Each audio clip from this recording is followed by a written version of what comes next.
Howdy y'all, it's Chris with Show Up Fitness, your favorite trainer with the belt buckle. Today we're going to go over vocab words for the NASM CPT 6th edition. Before we do that, make sure to follow us on Instagram and YouTube. If you want to become a successful personal trainer, internships over certifications. Our next one in La Jolla is going to be December 2nd.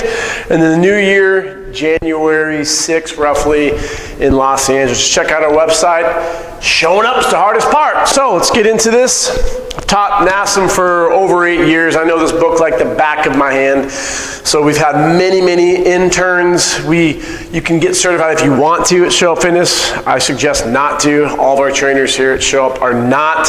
I'm not going to spend $500+ for that piece of paper because you don't need it.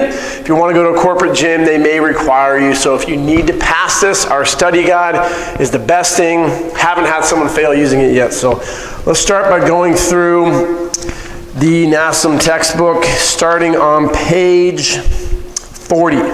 So they like to ask you the basic units for the human movement system. So for the nervous system, it's going to be a neuron.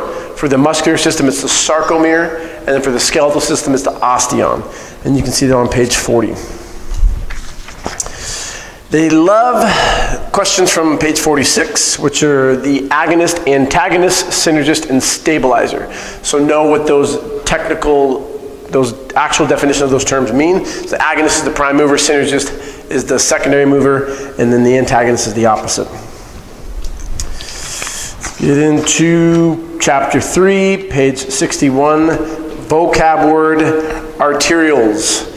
Small terminal branches of an artery which end in a capillary. I see that question all the time. Also, wouldn't hurt to flashcard arteries and capillaries and veins. So veins go to the heart, arteries go away from the heart, capillaries are in between. So think of it like a freeway. So 405 north, 405 south. If you want to get off, you got to go over it. That would be like the capillaries. Let's go to page 71, bioenergetics. You don't really need to read this chapter. The only thing they're going to ask you about is gluconeogenesis, which is the formation of glucose from a non-carbohydrate substrate.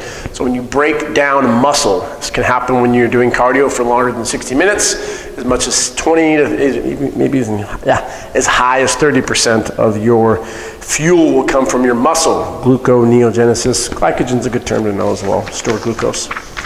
Let's go to page 85, chapter 5. Know the planes of motion. They love having a defined sagittal. So if you need to be able to recognize that sagittal is an imaginary bisector that divides the body into left and right halves. It's kind of confusing, but it comes through as dividing the body to right and left halves. So you can only flex or extend. Frontal is going to be AB and adduction. Transverse will be anything else, any type of rotation.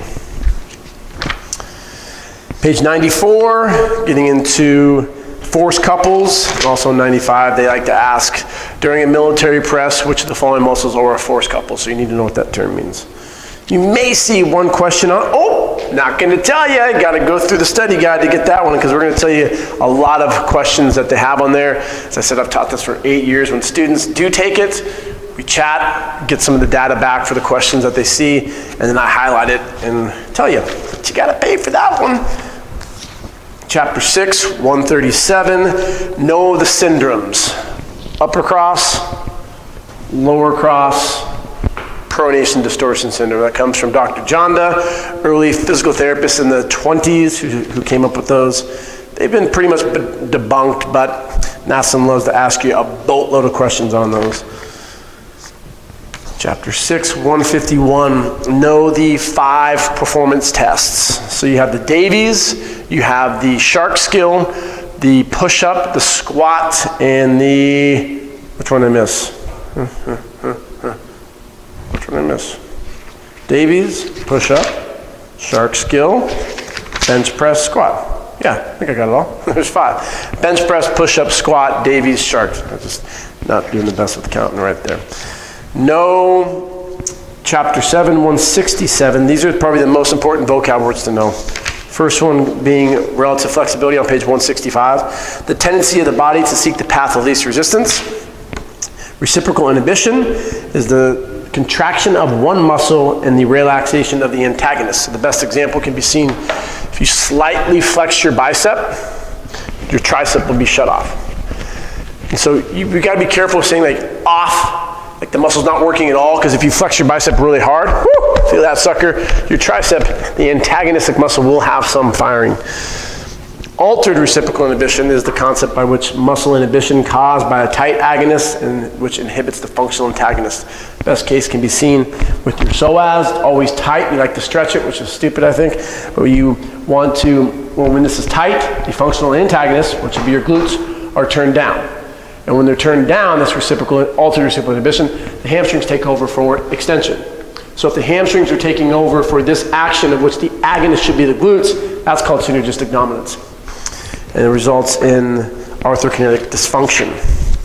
No autogenic inhibition. They love asking that question, as well as the mechanoreceptors, muscle spindles, Golgi tendons, and the joint receptors. Just remember, muscle spindle stretch, Golgi tendon organ, the tendon is tension.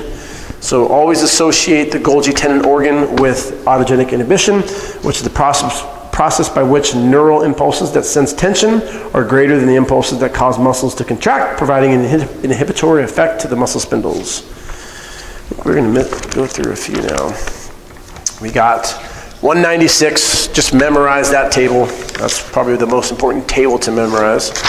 Then we're going to go to page 229. Make sure to flashcard drawing in and bracing. They like to ask that. Specifically, let's see if I got this one. This question on, not gonna tell you gotta get the study guide for that one. Chapter 14, page 370, the tables, like 14.7 to 15 or whatever, go through the 5 phases and just memorize the acute variables, which is gonna be the resistance. So know the reps, the sets, the tempo, the intensity, rest intervals, and you will see a ton of questions on that. So for example, which phase the OPT model is gonna be 12 to 20 reps? That's phase 1. Which phase the OPT model will have a 202 tempo? Phase 3, which is hypertrophy.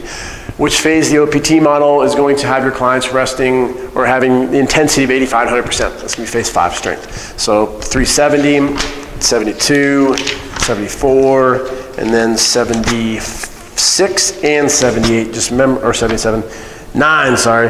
Just memorize the resistance portion. We're going to chapter 16. No obesity, which is a BMI greater than 30. And remember, there's a question that they like to ask you about BMI, and that's going to be, not going to tell you another one. Oh, they always ask that one too. Study guide, you got to get it. These are just little teasers to help you, but the study guide will give you everything, so you make sure to pass it. That's why we haven't had anyone fail yet. So 428, you're going to know the definition of diabetes. Type 1 and type 2, the difference. One's more genetic, which is type 1. Type 2 is more self-induced due to dieting. I got that one. And then last but not least, we have page 516, and the question they're gonna, you fell for it again, didn't you? Not gonna tell you. Don't worry, you're not gonna get that one either.